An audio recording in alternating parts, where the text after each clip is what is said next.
ইসলামী bank news top 10। Sheikh হাসিনার পরিবারের নামে ঢাকার বিভিন্ন আবাসিক এলাকায় থাকা 7টি প্লট ও ফ্ল্যাট জব্দ করেছে দুদক। 124টি ব্যাংক অ্যাকাউন্ট জব্দ।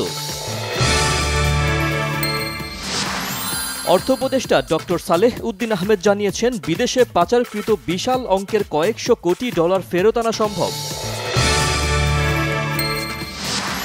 প্রবাসীদের ভোটের জন্য পোস্টাল ভোট একটি অকার্যকর পদ্ধতি, এজন্য প্রক্সি ভোটের সুপারিশ করা হয়েছে জানিয়েছেন ইসি আবুল ফজল সানাউল্লাহ।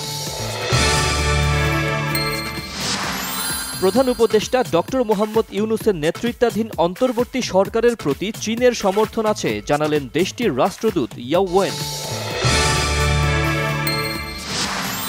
ধর্ষণ, নারীর প্রতি সহিংসতা এবং আইন শৃঙ্খলা পরিস্থিতির অবনতির প্রতিবাদে শাহবাগে 30 কলেজের শিক্ষার্থীদের বিক্ষোভ। মাগুরায় শিশুর ওপর নির্যাতনকারীদের বিচার দ্রুত শেষ করে শাস্তি কার্যকরের দাবি মহিলা দলের সভাপতি আফরোজা আব্বাসের। টঙ্গী ও মৌচাকে ঢাকা ময়মনসিংহ এবং ঢাকা টাঙ্গাইল মহাসড়ক অবরোধ, দীর্ঘ যানজটে জনদুর্ভোগ। এবার বাংলাদেশে ফিতরার হার জনপ্রতি সর্বনিম্ন 110 টাকা ও সর্বোচ্চ 2805 টাকা নির্ধারণ।